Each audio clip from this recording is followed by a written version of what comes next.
चरण स्पर्श भगवान। साधक अज्ञेय की यात्रा में निकल पड़ता है। ज्ञात तो है ही, अज्ञात अनंत है, अनंत प्रश्न उठते हैं।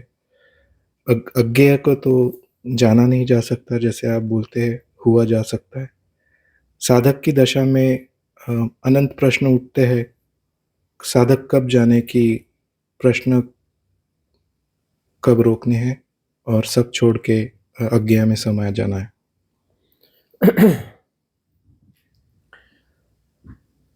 प्रश्न भीतर हैं, अर्थात द्वंद्व भीतर है। प्रश्न भीतर हैं तो प्रश्न किए जाने चाहिए, ईमानदार होना चाहिए, बेईमानी नहीं होनी चाहिए। प्रश्न है तो प्रश्न के साथ जीना चाहिए। मुमुक्षु के प्रश्न जीवंत होते हैं। मुमुक्षु वस्तुतः प्रश्न ही हो जाता है। आइडेंटिटी नहीं होती सिवाय प्रश्न के। वह एक जिंदा प्रश्न है, जीता जागता प्रश्न है मुमुक्षु।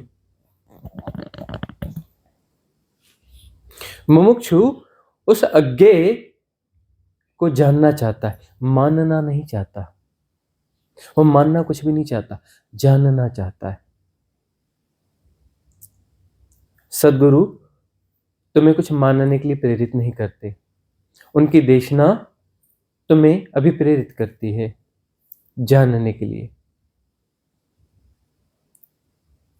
वह तुम्हें जानने की दिशा में अग्रसर करते हैं। वह तुम्हारी मान्यताओं तुम्हें मान्यताएं नहीं देते, तुम्हारी मान्यताओं को पुष्ट नहीं करते, तुम्हारी मान्यताओं को तोड़ते हैं। तुम्हें जगाते हैं कि नई मान्यताएं मत बना लेना, और पुरानी जो मान्यताएं हैं उन्हें तोड़ देते हैं।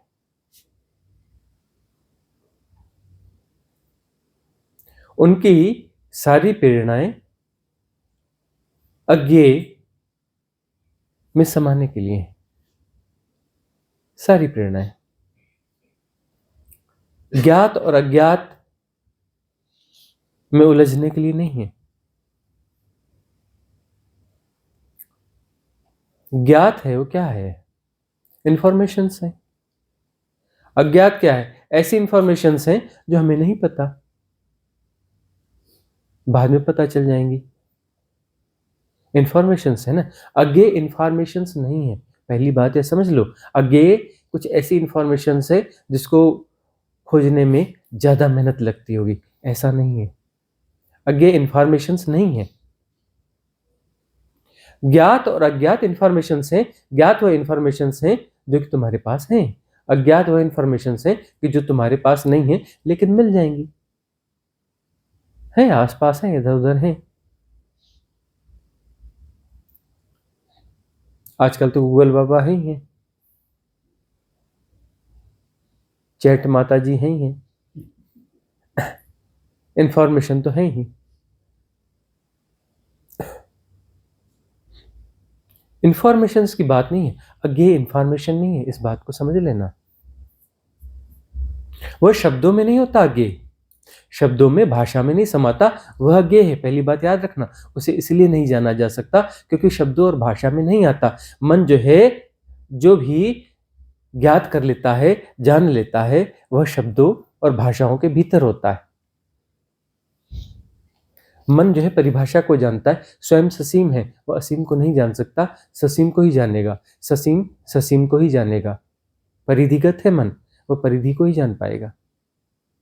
मन की धारणाएं चूंकि वह क्षुद्र हैं, क्षुद्र को ही जान सकती हैं।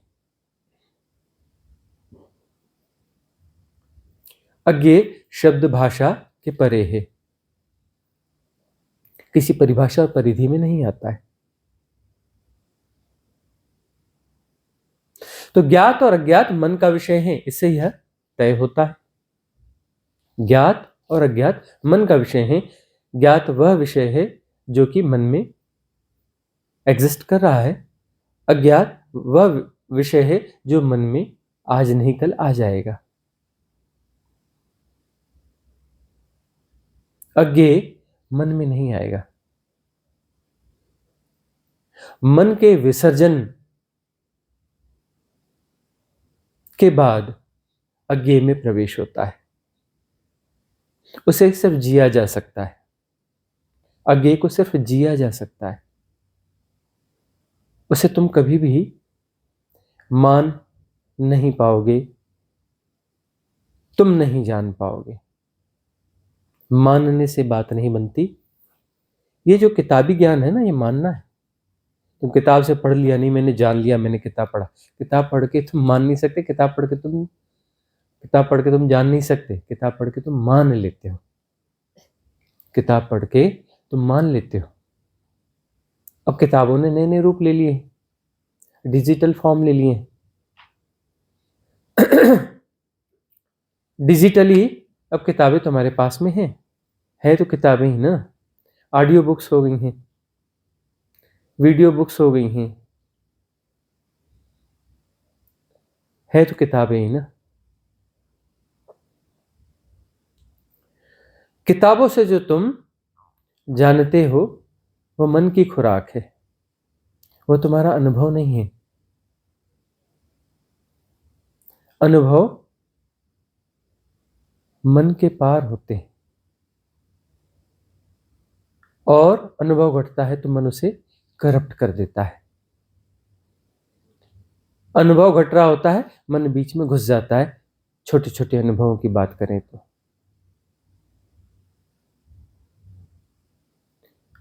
मन बीच में ना हो तो महत्तम अनुभव घटते, अज्ञेय भी घटता है।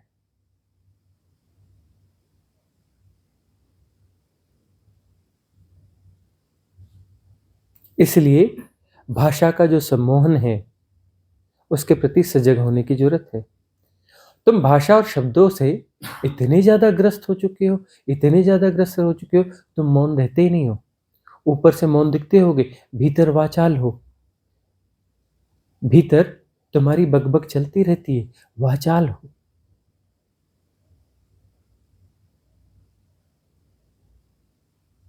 इतना ज्यादा ग्रस्त हो, इतने ज्यादा आग्रही हो शब्दों के, भाषाओं के। ये भाषा का सम्मोहन, शब्दों का सम्मोहन, जानकारी का सम्मोहन विसर्जित होना चाहिए। इस एरा में जानकारी, इंफॉर्मेशंस को बड़ा धन मान लिया गया है, बड़ा मूल्यवान मान लिया गया है। ये बहुत बड़ी दुर्घटना है, इस एरा की बहुत बड़ी दुर्घटना है।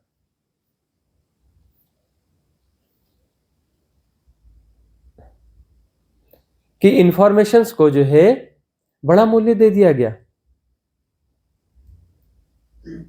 तो इंफॉर्मेशन बटोरने में लगे हैं लोग। हर व्यक्ति देखो इंफॉर्मेशन बटोरने में लगा है। अब ये डिजिटल माध्यम आ गए हैं तो गांव के लोग भी इंफॉर्मेशंस बटोर रहे हैं, और इस इंफॉर्मेशंस को बटोर कर एक भ्रांति पैदा होती है कि मैं ज्यादा जानता हूं, जिसने बहुत ज्यादा इंफॉर्मेशन बटोर ली। हम देखते हैं बहुत सारे लोगों को, कुछ रिटायर्ड पर्सन है या गांव वाले लोग हैं, खाली बैठा है, और डिजिटल माध्यम से लगातार इंफॉर्मेशन लेता रहता है और बाद में बात करता है तो इधर की उधर की बड़ी शानदार बातें बताता है, और उसको देखो तो उसके एक दम्भ, एक गर्व जो है उसके चेहरे पे दिखता है कि मैं ज़्यादा जानता हूँ। मैं मजबूत होता है उससे, इंफॉर्मेशन से। भ्रांति पैदा होती है कि मैं कुछ विशिष्ट हूँ इंफॉर्मेशन के कारण। मैं होता ही नहीं, वहां तो कह रहा है कि मैं कुछ होता नहीं, मैं तो हूं और विशिष्ट भी हूं। मतलब मैं कितना मजबूत हो गया कि मैं तो हूं और विशिष्ट हूं, क्योंकि मेरे पास इंफॉर्मेशंस हैं। इंफॉर्मेशंस विशिष्टता का बोध देती हैं, अर्थात महामारी बनती है, बीमारी बनती है।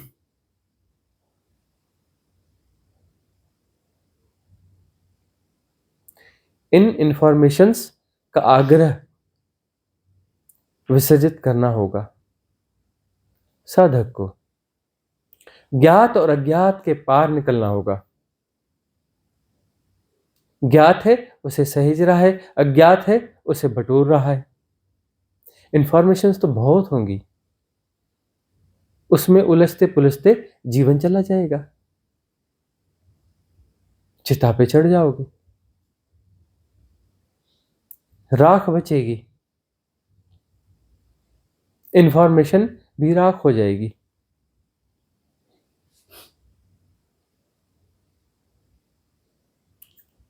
मरते समय बोध भी होगा कि जीवन गंवा दिया इंफॉर्मेशन में, तो उस बोध का क्या मूल्य है? अपछताए होत का जब चिड़िया चुग गई खेत। जीवन तो हाथ से निकल चुका, बाद में अंत समय में किसी को समझ में भी आ जाए कि मैंने जीवन अपना गंवा दिया।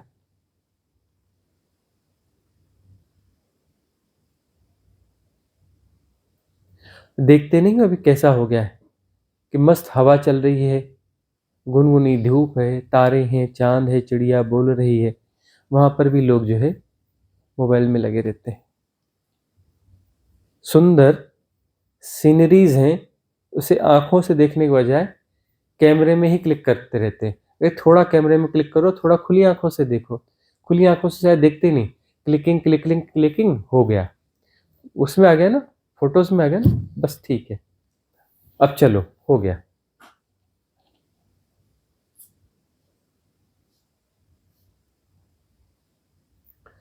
किस ढंग से जी रहे हो देखो। वर्चुअल के आग्रह बहुत ज्यादा हो गए। इंफॉर्मेशन वर्चुअल है, एक्चुअल नहीं है। इंफॉर्मेशन वर्चुअल है, एक्चुअल को जियोगे शायद उसे शब्द न दे पाओ। इंफॉर्मेशन सुनते हो तो इंफॉर्मेशन का प्रेजेंटेशन बड़ा अच्छा होता है। प्रेजेंटेशन अच्छा होता है तो उसे तुम याद करते हो और कोशिश करते हो कि वैसा ही तुम भी प्रेजेंटेशन दो, अगले व्यक्ति को प्रभावित करो। इंफॉर्मेशन का तुम उपयोग करते हो अन्य व्यक्ति को प्रभावित करने में। विशिष्ट होने का लक्षण क्या है? विशिष्ट होने का लक्षण है कि दूसरे व्यक्तियों पर मेरा प्रभाव ज्यादा है, अन्य से मैं स्वयं को श्रेष्ठ साबित करना चाहता हूं, अन्यों को मैं प्रभावित करना चाहता हूं, मतलब द्वंद्व को ज्यादा जीना चाहता हूं, द्वैत को ज्यादा जीना चाहता हूं। अन्य है मेरे लिए और अन्य को मुझे प्रभावित करना है, अन्य को मुझे मैनेज करके रखना है, मैं उनसे श्रेष्ठ हूं। विभक्तिकरण मजबूत हो रहा है, विभक्तिकरण मजबूत हो रहा है ना। विभक्तिकरण विसर्जित होना चाहिए या विभक्तिकरण मजबूत हो रहा है इंफॉर्मेशंस के कारण। ज्ञात अज्ञात के जो चक्कर हैं, भले वो शास्त्र हो, चाहे वह धर्म की बात हो, ज्ञान की भाषा हो, धर्मशास्त्रों की इंफॉर्मेशन हो, साधनात्मक इंफॉर्मेशन हो, इंफॉर्मेशन से क्या होगा? उलझोगे ना।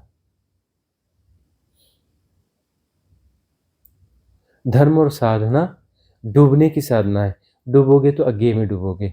डूबना अज्ञेय में होता है, ज्ञात में तुम नहीं डूब सकते, अज्ञात में नहीं डूब सकते, तुम डूबोगे अज्ञेय में, याद रखना। जो डूबा सो उबरा, लेकिन डूबोगे कहाँ? डूबने के लिए अज्ञेय चाहिए, ज्ञात और अज्ञात में डूबा नहीं जा सकता, इंफॉर्मेशंस में तुम नहीं डूब सकते। इंफॉर्मेशंस के साथ तुम उलझते हो, डूबते नहीं हो, उलझते हो, अज्ञेय में तुम डूब जाते हो, अर्थात तुम नहीं होते वहां पर, लय हो जाते हो। डूबने का अर्थ है लय हो जाना, लय हो जाते हो, तब अद्वैत है।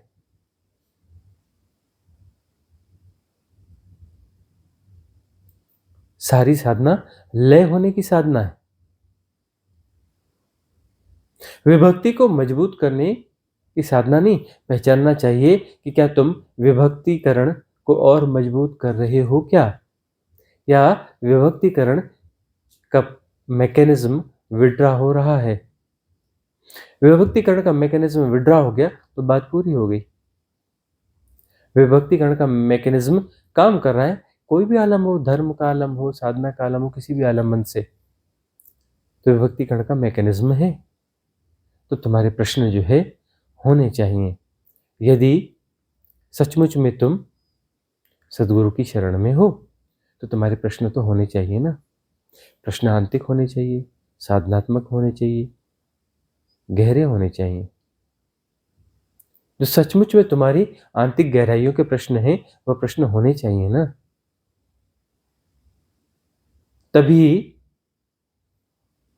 तभी तो टूटोगे ना।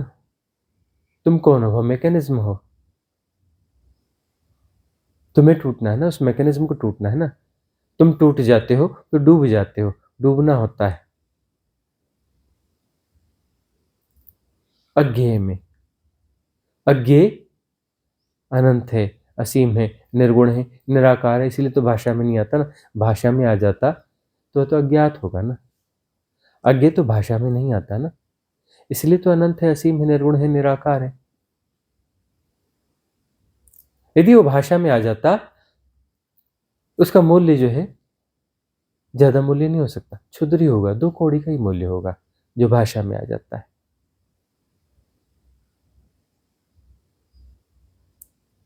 सारे अज्ञात, उनका कोई खास मूल्य नहीं, 2 कौड़ी का ही मूल्य होगा। अज्ञेय मूल्यवान है। जब तुम नहीं रहते तब अज्ञेय होता है। तुम्हारा विसर्जन अज्ञेय में विसर्जन है। तुम अज्ञेय हो जाते हो। अज्ञेय को जीते हो यानी अज्ञेय हो जाते हो।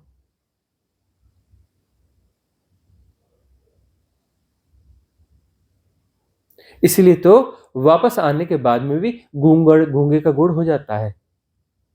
वह अज्ञेय होने का अनुभव गूंगे का गुड़ हो जाता है। उसके बारे में तुम ठीक ठीक नहीं कह पाते, तो चलाती भाषा में कुछ कहते हो। कितना भी कहो उसकी व्याख्या नहीं कर पाते।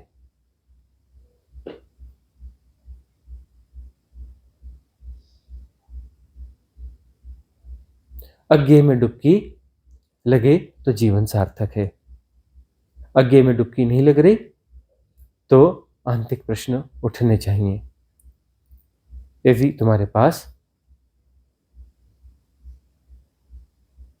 भगवत कृपा है तो, तुम किसी सदगुरु शरण में हो तो, भगवत कृपा क्या है? सदगुरु शरण में हो तो भगवत कृपा है। तब तुम अपने आंतरिक प्रश्न पूछ सकते हो। उन प्रश्नों के सहारे तुम्हारा मैकेनिज्म स्पष्ट होगा और तुम्हारे मैकेनिज्म को आसानी से तोड़ा जा सकेगा। अगला प्रश्न। जोर से पूछो। जैसे गुरुजी हम जैसे बुक्स पढ़ते हैं तो वो जो भी हम वहां से नॉलेज ले रहे हैं वो कंप्लीट एक हाइपोथेसिस हुई हमारे लिए। प्लस ये कि हम उसको मान रहे हैं, हम जान नहीं रहे हैं।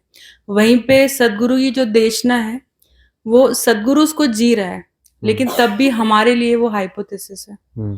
तो गुरुजी जैसे वो आप बोलते हैं कि जीवन देशना है, ये हमारे अंदर जाके काम करती है। गुरुजी वो कैसे काम करती है अंदर जाके?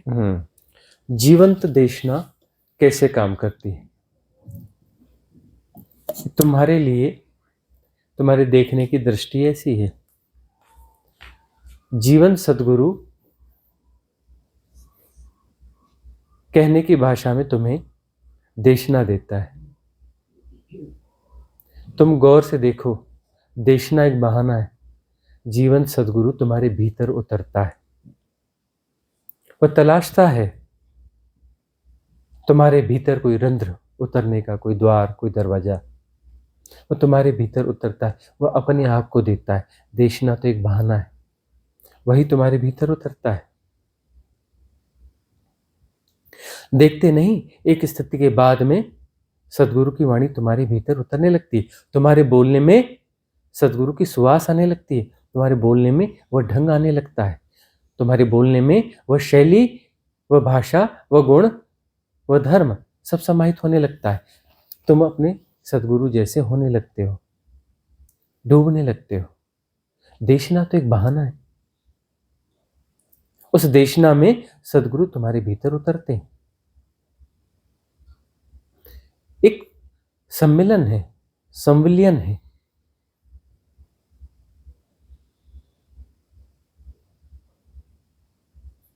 यह सत्संग है।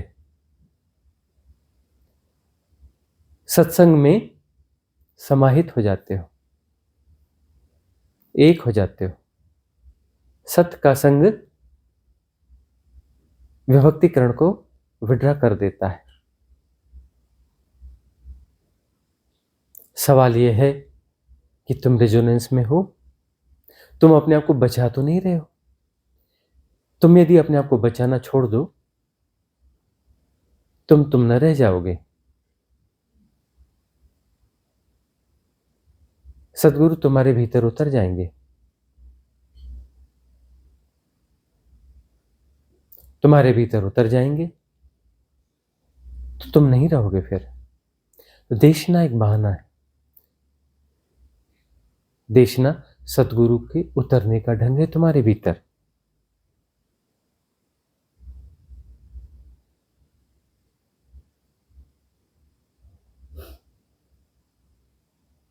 अगला प्रश्न।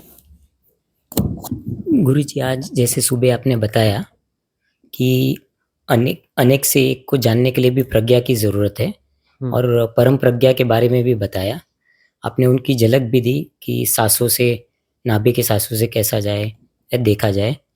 बट आपका ये शिष्य थोड़ा लालची है, तो थोड़ा और उसके बारे में जानना है कि ये प्रज्ञा है क्या, कैसे प्रकट होती है, हम में कैसे प्रकट होगी, और हम उसका इस्तेमाल कैसे करें। अब मेरी बुद्धि इतनी नहीं है कि इसके बारे में इतना ही प्रश्न कर सकता हूँ। आप कृपा करके पूरा का पूरा उसको अनफोल्ड करिए, प्रज्ञा और परम प्रज्ञा के बारे में। बुद्धि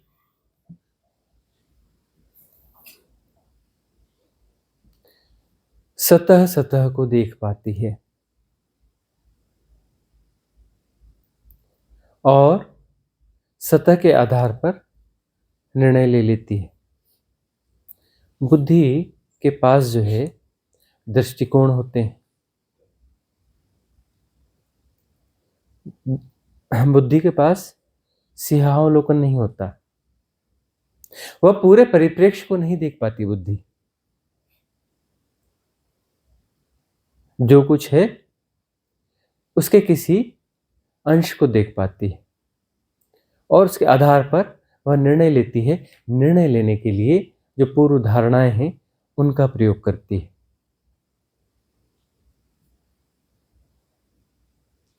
तो बुद्धि उनका प्रयोग करती है। ये पूरा प्रयोग जो है मानसिक घटनाक्रम है। बुद्धि जो एक्सरसाइज करती है, ये पूरी एक्सरसाइज जो है यह मानसिक घटनाक्रम है।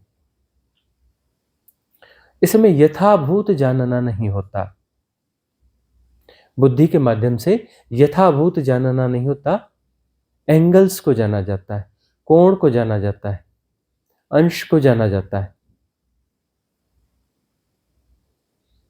जो भी घट रहा है उसे यथाभूत नहीं जाना जाता। उसमें तरह तरह की धारणाएं सम्मिश्रित रहती हैं, इंफॉर्मेशंस सम्मिश्रित रहती हैं। उसके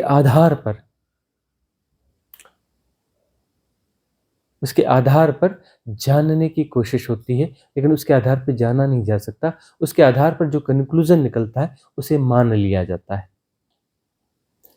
बुद्धि जानने की राह पर नहीं है, वस्तु तो मानने की राह पर है।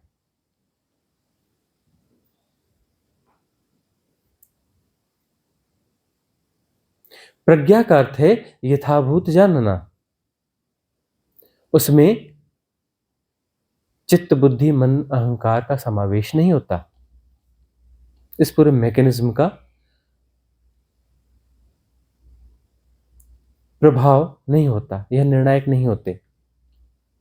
इनका एज ए टूल कुछ उपयोग होना है तो हो जाएगा, एज ए टूल, यह निर्णायक नहीं होंगे।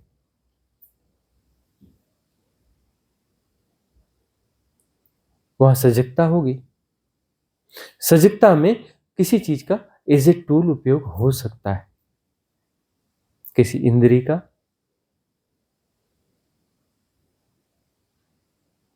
मन का, चित्त का, बुद्धि का, अहंकार का। एज ए टूल उपयोग हो सकता है।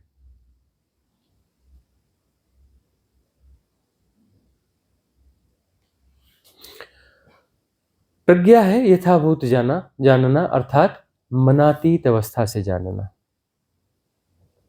धारणाओं के पार से जानना, धारणाओं के प्रभाव में नहीं जानना, सापेक्षता में नहीं जानना, निरपेक्ष होकर जानना।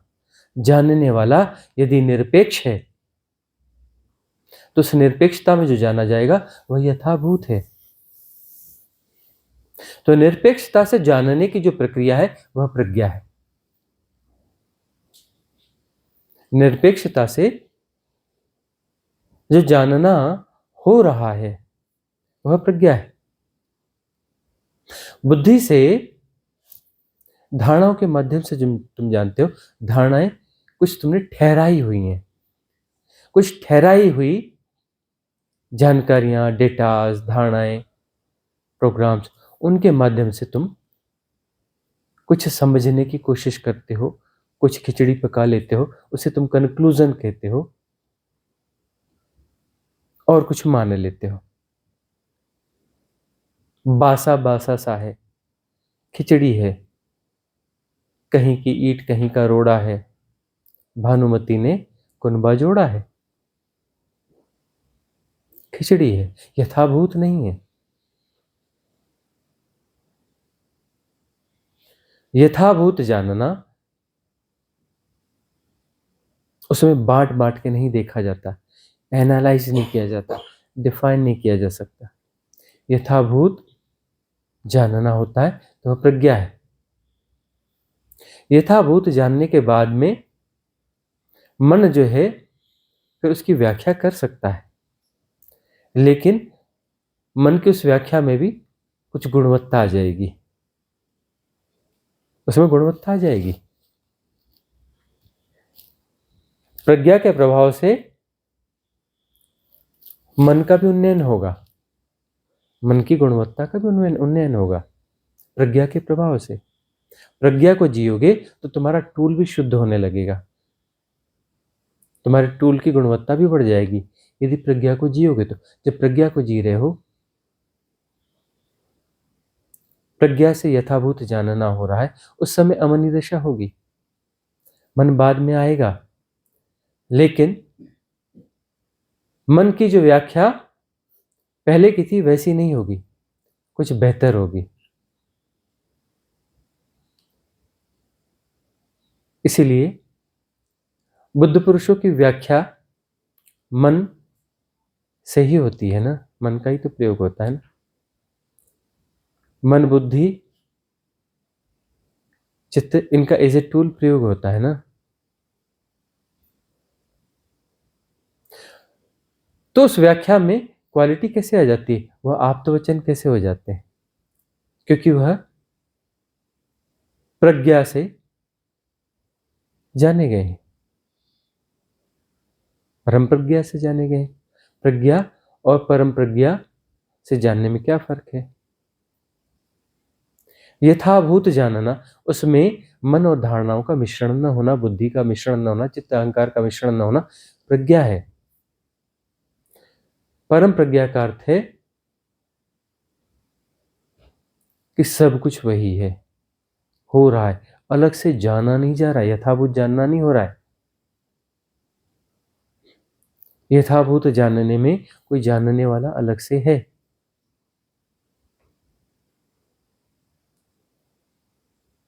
परम प्रज्ञा में जानना और होना एक ही घटना है, अलग अलग नहीं है। वह परम प्रज्ञा है, क्योंकि जो हो रहा है होने में जानना समाहित है। परम प्रज्ञा एक दूर की कौड़ी है अभी, इसलिए पहले प्रज्ञावान हो जाओ। प्रज्ञावान हो जाओगे तो परम प्रज्ञा की ओर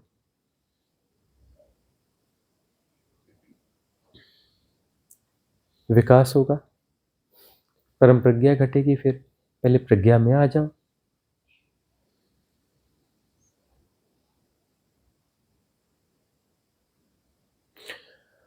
परम प्रज्ञा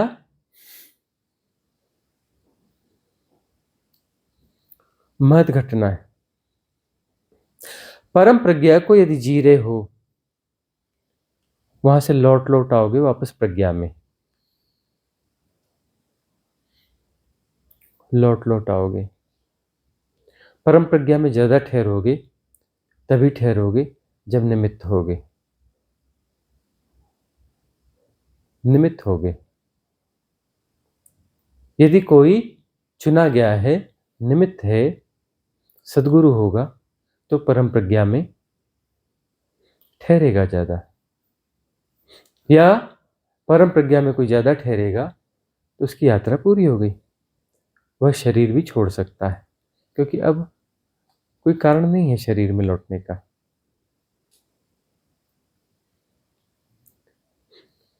लेकिन ऐसा कम होता है।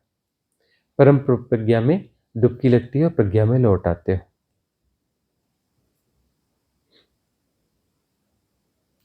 और यह शरीर जनरली अपनी आयु पूरी करता है। परम प्रज्ञा में कोई ठहरता है और निमित्त नहीं होता, सद्गुरु नहीं होता है, और परम प्रज्ञा में ठहरता है। उसमें यदि शरीर छोड़ना पड़ेगा तो कीमत चुकाने जैसी है, कोई खास कीमत नहीं है, आसानी से चुकाया जा सकता है। अब निचले तल से देखोगे तो बहुत सारे किंतु परंतु उठेंगे, ऐसा है, वैसा है, यह है, वह है ना, कि शरीर क्यों छोड़ना है। अरे तुम्हारा थोड़े ना छूटेगा, वह तो कोई रेयर वन होता है, वह तो रेयर वन होता है ना कोई, जो निमित्त नहीं बनेगा लेकिन परम प्रज्ञा में उसका ठहरना हो रहा है, परम प्रज्ञा को जी रहा है, परम प्रज्ञा को ज्यादा जी रहा है।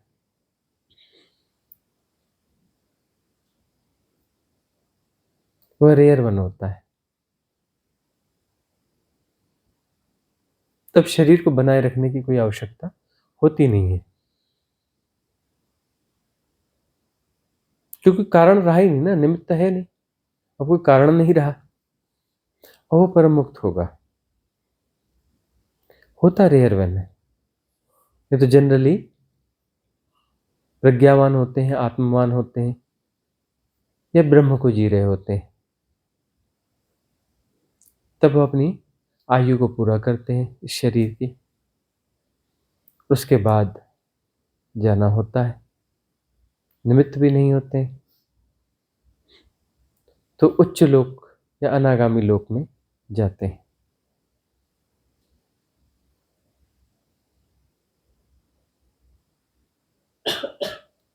अगला प्रश्न किसका है? गुरुजी, आज दोपहर भोजन के पश्चात मैंने आपसे एक प्रश्न किया था। मैंने आज दोपहर भोजन के पश्चात आपसे एक प्रश्न किया था कि क्या ऐसा हो सकता है, जिस पे आपका उत्तर था कि हाँ, हो सकता है, और ज़रूरी नहीं कि बुढ़ापे में हो, पहले भी हो सकता है। आपका वो उत्तर सुनने के तुरंत पश्चात एक घनघोर मोह ने पकड़ा था कि अच्छा, अगर ऐसा हुआ तो फिर परिवार क्यों छूट जाएगा, जबकि ये तो मेरी ही अपने स्वार्थ की डिज़ायर थी। तो फिर जब होने की बात आई तो फिर उस गहरे मोह ने क्यों पकड़ा, जबकि वो तो मेरी ही स्वयं की इच्छा थी। तो फिर ये मोह का आना कहाँ से हुआ? वही है कि भीतर बहुत सारे विकार रहते हैं। हमें लगता है कि हमारे विकार विसर्जित हो चुके हैं, हमें ऐसा लगता है सरफेस पर, लेकिन बहुत सारे विकार भीतर दबे हुए होते हैं, और वह विकार इसलिए नहीं दिख रहे हैं क्योंकि सरफेस पर तो सफाई हो चुकी है, वो जो एक लेयर है वह लेयर तो साफ हो चुकी है। जब उभर के आते हैं तब धीरे धीरे पता चलता है यह तो कोई अंदर की कोई दूसरी लेयर है, दूसरी तह है। अभी लगता है नहीं बस इतना ही है और ये साफ हो गया मतलब हो गया, अगली तह दिखेगी, एक ट्रांजिट फेज भी आएगा, अंदर खूब हलचल होगी, विचलन होगा, बहुत सारी चीजें की टूटेंगी फूटेंगी, अलग टाइम जोन को जियोगे और फिर उसकी क्लिनजिंग हो जाएगी। उसकी क्लिनजिंग के बाद बड़ा अच्छा रिलैक्स लगेगा। उसके बाद फिर अचानक लगेगा कुछ और निकला, फिर देखोगे झांक के, अरे एक और तह है भीतर। राजी रहना पड़ेगा। सबकॉन्शियस माइंड की मल्टी लेयर्स होती हैं, बहुत सारी तहें होती हैं, जन्मों जन्मों की तहें हैं। तुम इस ब्रह्म में 50-60 सालों से, 10-20 सालों से, 30-40 सालों से नहीं हो, तुम यहां पर 1600 करोड़ साल से हो। 1600 करोड़ साल पुराने हो तुम यहां पर। कितना कुछ तुमने बटोरा है, कितना कुछ तुमने बटोरा है, कितने विकार भीतर है, उन सब की क्लिनजिंग होनी है। इसलिए हम कहते हैं राजी हो। और तपश्चर्या का काल आएगा, ट्रांजिट फेज आएगा, अंदर खूब विचलन होगा, उसे घबराना नहीं, इसे सौभाग्य मानना, इसे सौभाग्य मानना। तटस्थता को पुष्ट करते रहना, तटस्थता को पुष्ट करते रहना, समता को पुष्ट करते रहना। ज्यादा विचलन, ज्यादा transit phase, strong transit phase cleansing की तेज प्रोसेस है, तेज क्लिनजिंग की प्रोसेस है। और हमारे संग सानिध्य में होगी। हमारे संग सानिध्य में ट्रांजिट फेज आएगा ही आएगा, बार बार आएगा, तेजी से आएगा, बहुत ज्यादा आएगा। इसे सौभाग्य मानना। इसे मत कहना कहाँ फंस गए गुरुजी, आपके चक्कर में, पहले ठीक थे, दुनिया में रमे हुए थे, इतनी दिक्कत भी न थी। आपके संग साथ में तो विचलन ही विचलन पैदा हो जाता है भीतर। गजब के ट्रांजिट फेज आते हैं, इसके लिए धन्यवाद देना। इन ट्रांजिट फेज को तुम्हें भोगना ही है, अभी नहीं तो बाद के किसी जन्म में या उसके और किसी जन्म में ग्रेजुअल भोगोगे, जन्मों जन्मों भोगोगे। वो क्यों नहीं, जन्मों जन्मों क्यों भोगना, भोग तो खुद को ही भोगने ना। अरे जो भी कर्म है, संचित कर्म है, तुम ही भोगोगे ना। उसे प्रारब्ध बनाओ, फिर क्रियमाण होने दो, फिर भोगो। जन्मों जन्मों की प्रोसेस है ना। हम कहते हैं क्रियमाण को भी भोग लो, कर्म प्रारब्ध को भी भोग लो, संचित कर्म को भी भोग लो, तीनों को भोग लो ना। क्रियमाण होना क्यों जरूरी है? और प्रारब्ध को ही क्यों भोगना है? संचित को भी भोग लो ना।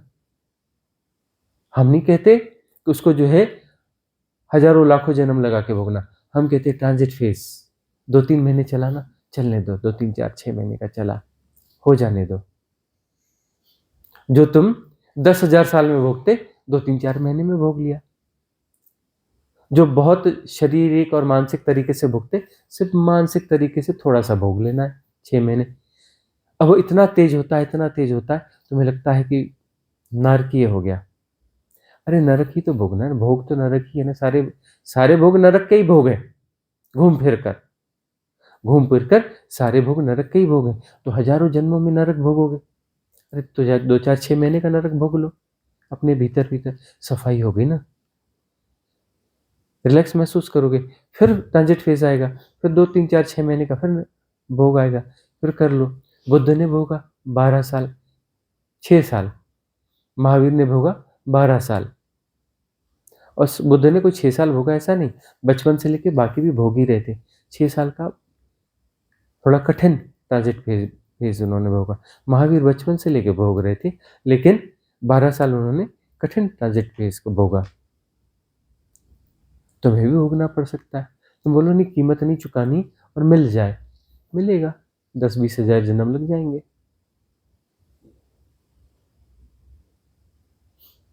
कोई शॉर्टकट ढूंढोगे, छुच्छाई काली माई ढूंढोगे। इसलिए तो वो जो इन्फ्लुएंसर्स हैं उनकी दुकानें इतनी चलती हैं, उनके जाल में जाके फंस जाओगे। कुछ क्रियाकांड बताएंगे, कुछ छुच्छाई काली माई करेंगे, कुछ उल जलूल सी प्रक्रियाएं कराएंगे। तुम लगेगा हो रहा है, और मरते समय पता लगेगा तुम तो जीवन गंवा चुके, नए और बहुत सारे विकार तुमने बटोर लिए, बदतर होकर के मर रहे हो, बदतर होके मरोगे। शॉर्टकट्स के चक्कर में मत पड़ना। इतना बड़ा शॉर्टकट दे दिया, और क्या चाहिए इससे ज्यादा, कि जो 10,000 जन्म में 10,000 साल में भोगना था वो 4-6 महीने में भोग लोगे। अरे गौर से देखो, 1% भी नहीं है, 0.001% भोगने की बात कर रहे हैं। 0.0001%, इतना तो भोग लो। वो पूरे कर्म काट रहे हैं, और क्या चाहिए। थोड़ा ट्रांजिट फेज है, पूरे कर्म काट रहे हैं, पूरे संचित कर्म काट रहे हैं। टिकना पड़ेगा, उसके बावजूद, ट्रांजिट फेज के बावजूद टिकना पड़ेगा।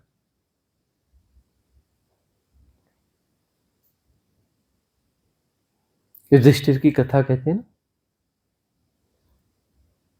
सारे पांडव मरे, युधिष्ठिर को सशरीर ले जाया गया, सशरीर ले जाया गया, और यमराज ने कहा, महाराज एक तो आपने पाप किया, एक बार आपने झूठ बोला है, तो कुछ तो भोगना तो पड़ेगा, नरक तो भोगना पड़ेगा। तो ठीक है, क्या भोगना पड़ेगा। बोले नरक में अंदर तो नहीं ले जाएंगे, बाहर से आपको नरक दिखाएंगे, देखना पड़ेगा बाहर नरक कैसा है। नरक को दरवाजे से खड़े होकर देखना पड़ेगा, अंदर नहीं ले जाएंगे, थोड़ी देर देखना पड़ेगा, और अपनी एक उंगली को थोड़ी थोड़ी देर के लिए अंदर डालना पड़ेगा, उसमें कुछ जो है तकलीफ लगे, कुछ चुभाएंगे, कुछ कट लगाएंगे। ये वाली छोटी उंगली को 1-2 सेकंड के लिए भीतर डालना पड़ेगा, उसमें हम कुछ चुभाएंगे, जो एक पाप किया है ना उसको काटने के लिए। नरक का दर्शन कराएंगे, देखना पड़ेगा, खुद नहीं भोगोगे लेकिन देखना पड़ेगा, थोड़ी देर वहां खड़े रहना पड़ेगा। हम तुम्हें भी कह रहे हैं, हम तुम्हें नरक में भोगाएंगे नहीं, नरक को सिर्फ देखना पड़ेगा। समता भाव में पुष्ट हो जाओ, समता पुष्ट करो, नरक को देख लो। हम तुम्हें भी तो दे रहे हैं ना अवसर, तुम्हें अवसर दे रहे हैं ना कि नरक को सिर्फ देख लो, भोगना क्यों है। दरवाजे पे खड़े हो जाओ, देख लो समता भाव से, प्रभावित मत होना, प्रभावित नहीं होना, समता भाव से देखो।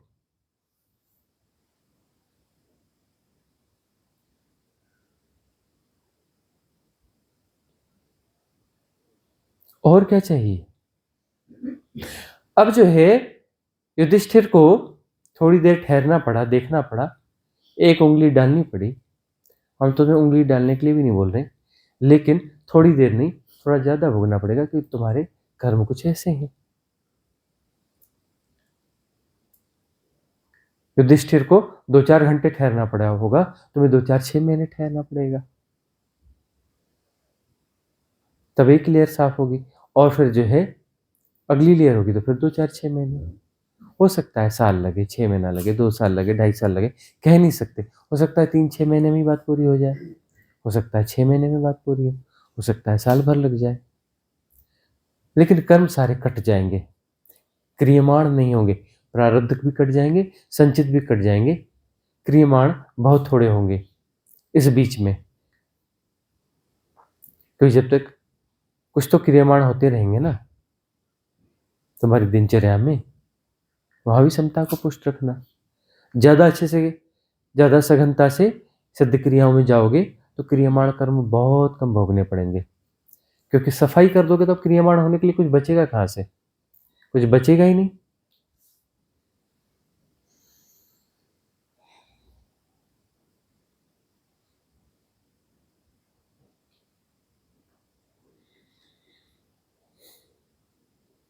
और किसी का प्रश्न प्रतिप्रश्न है।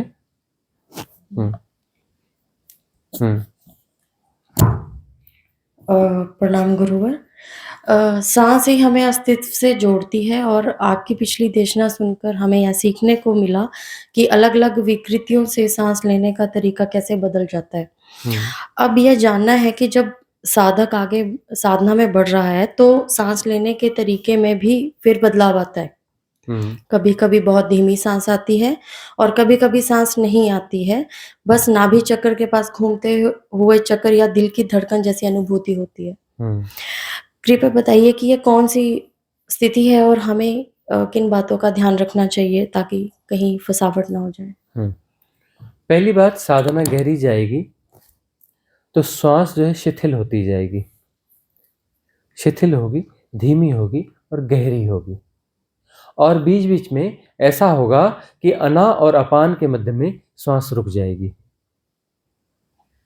साधना की गहराइयों में अना और अपान के मध्य में श्वास रुक जाती, श्वास की जरूरत नहीं पड़ती वहां पर। ख्याल रखना चाहिए एक बात का, जब श्वास ठहर जाए तो उसे तुम चलाने की कोशिश मत करना, तुम घबराना नहीं। वो कितनी भी देर ठहर सकती है, उससे कोई फर्क नहीं पड़ता। हो सकता है 2 मिनट, 4 मिनट, 8 मिनट, हो सकता है घंटा, 2 घंटा, 4 घंटा, घबराना नहीं। ऐसा नहीं कि उसमें मर जाते हैं। अना और अपान के मध्य में जब श्वास ठहरती है उससे मृत्यु नहीं होती, याद रखना। हाँ, उसमें तुम जितनी देर रहे उतनी आयु बढ़ जाती है, यह होता है। उसमें यदि 6 घंटे रह गए तो जो मृत्यु का काल है वो 6 घंटे आगे खिसक जाएगा, शरीर में 6 घंटे ज्यादा रहना पड़ेगा, क्योंकि उस समय में आयु नहीं बढ़ती है जब अना और अपान के मध्य में श्वास ठहरती है। तो यदि उसमें तुम कुछ दिन ठहर गए तो उतने दिन की आयु बढ़ जाएगी। उसमें चाहो, उसमें यदि रह जाओ तो 100 साल, 200 साल, 1000 साल आराम से रह सकते हो। उसके बाद उठोगे तो शेष जो जीवन है वह जीवन पूरा होगा, उसमें वह आयु नहीं बढ़ती। उसकी फिक्र नहीं करना कि जब भी अना और अपान के मध्य में श्वास ठहरे उसकी फिक्र नहीं करना, उसे डरना नहीं। साधना में घटता है, अच्छा है, उस समय के बाहर निकल जाते हो, उस समय में नहीं होते हो। जब अना और अपान के मध्य में श्वास ठहरती है उस समय भी ठहर जाता है, समय नहीं चलता, समय नहीं होता। देश काल का हिप्नोटिज्म नहीं होता। 48 मिनट तक वह रह जाए ना तो बात बन जाएगी, 48 मिनट तक यदि रह जाए तो बात बन जाएगी। गिनना नहीं है 48 मिनट, हिसाब किताब नहीं लगाना है, वो गुजर जाएगा। ठीक है, बाहर आओगे देखोगे 2 घंटे में, तो 2 घंटे में 48 मिनट तो पूरे हो गए होंगे ना। बाहर देखा कि 6 घंटे हो गए तो 6 घंटे में 48 मिनट नहीं शामिल होंगे, 48 मिनट से तो ज़्यादा ही है ना। अपनी तरफ से गुणा भाग नहीं लगाना, जल्दीबाजी मत करना, हरी नहीं करना, गुणा भाग नहीं लगाना। गुणा भाग लगाते ही विक्षेप हो गया, विक्षेप हो गया तो वहां से 48 घंटे चाहिए, 48 मिनट चाहिए। जहां विक्षेप आ गया वहां से फिर से शुरू होगा 48 मिनट। 48 मिनट के बाद विक्षेप होता ही नहीं है, बीच में विक्षेप आ गया तो वहां से फिर गिनती वहीं से शुरू होगी। गिनती इन द सेंस तो मानसिक गिनती तुम्हें नहीं करनी है, गुणा भाग का विषय नहीं है ये, लेकिन ऐसा हो जाए विक्षेप रहित अवस्था, क्योंकि श्वास के साथ में विक्षेप होता है। तुम देखते हो ना, तुम्हारी जैसी श्वास चलती है वैसे विकार, वैसे विचार चलते हैं। तुम्हारे कोई विचार तुम्हें बहुत परेशान करे, तुम श्वास जो है जोर से 2-4 बार फेंक दो, या तो अचानक एक्सेल तो सबसे बेस्ट विधि है। किसी को ज़्यादा कुछ ना समझ में आ रहा हो तो 2-4 बार जो भस्त्रिका कर ले और फिर बैठ जाए तो फिर वो विचारों की श्रृंखला टूट जाती है। सबसे अच्छी विधि तो एक्सेल है, वह गिफ्ट दी हुई है, इस एरा की सबसे महानतम विधि हमने गिफ्ट दे दी है। चलते फिरते कहीं भी अचानक एक्सेल, फिर इनहेल को होने दो। जब भी श्वास की रिदम बिगड़ रही हो, जब भी ख्याल आए, जब भी ख्याल आए का मतलब क्या है, तुम बेहोश थे तभी तो बात है ना, ख्याल आया मतलब बेहोशी से बाहर आए, अचानक एक्सेल। गुणा भाग क्यों लगाते हो कि मैं एक्सेल करूं कि न करूं, बीच में गड़बड़ तो नहीं था या गड़बड़ तो नहीं, अभी एक्सेल करूं क्या, गुणा भाग क्यों लगाते हो। जैसे कुछ अपना लगा कि हैकिंग कुछ टूटी या फिर ज़्यादा परेशानी सी लग रही है, या कुछ गड़बड़ लग रहा है, या कुछ फसावट लग रही है, कुछ भी लग रहा है, कैसा भी लग रहा है, तो ख्याल आ जाना चाहिए एक्सेल। और एक ख्याल की शुरुआत होते तक एक्सेल हो चुका होना चाहिए, ख्याल के पूरा होते तक एक्सेल होना चाहिए नहीं, ख्याल की शुरुआत में ही एक्सेल हो चुका होना चाहिए। टाइम गैप नहीं देना, धीरे धीरे ऐसा हो जाए तो बात बनने लगेगी। श्वास पर काम तो करना होता है, साधना में श्वास पर काम करना होता है। चलते फिरते खाते पीते जागरूक रहना पड़ता है, मतलब श्वास के प्रति भी जागरूक रहोगे ना, तभी तो जागरूकता बनेगी। शरीर के प्रति जागरूक रहोगे तो उसमें श्वास जो है सन्निहित है ना, श्वास के प्रति जागरूकता भी तो रहेगी ना उसमें। पूरे जीवन पे फैलाना होता है साधना को, उसमें जो है श्वास जो आ जा रही है और शरीर के जो मूवमेंट्स है उसके प्रति सजगता रहती है। मन में कुछ चल रहा है उसके प्रति सजगता रहती है। जितना जो हो जाए सो ठीक है, सब एक साथ जानना हो रहा है। फोकसिंग थोड़ी ना करना है कि अब मन पे करी, अब शरीर पे करी, अब श्वास पे करी, फोकसिंग नहीं, सहज जानना हो रहा है। सब कुछ एक साथ जानना हो रहा है, सब कुछ एक साथ जानना हो रहा है ना। कहने की बात है, ऐसा कहना पड़ता है तभी तो समझ पाते हो। एक्चुअली सब हो रहा है में सब कुछ है, चलो सब कुछ एक साथ जानना हो रहा है। उसमें श्वास को भी जानना होगा, शरीर को भी जानना होगा, मन के विचारों को भी जानना होगा, ध्वनियों को भी सुनना हो रहा होगा, जो दिख रहा है वो भी देखना हो रहा होगा, सब कुछ हो रहा होगा, सब कुछ हो रहा है, ऑल काइंड ऑफ हैपनिंग्स, और जानना उसमें समाहित है, जानना हो रहा है। अलग अलग नहीं जानने की कोशिश करना, तो बात बहुत तेजी से बन जाएगी। नहीं तो वो भी विधि है कि बस शरीर को धीरे धीरे चलते हुए देखो। शरीर को सहजता से धीरे धीरे चलना चाहिए, लेकिन चलते वक्त जो संक्रमण करते हैं साधक हम देखते हैं धीरे धीरे चल रहे होते हैं लेकिन सहज नहीं हो रहे होते हैं। असहजता से बड़े सहेज सहेज के कदम रख रहे होते हैं, वह कर रहे होते हैं।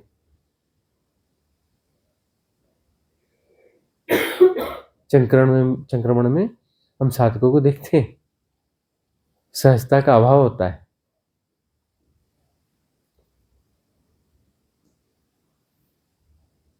तो सब कुछ एक साथ जानना हो रहा है।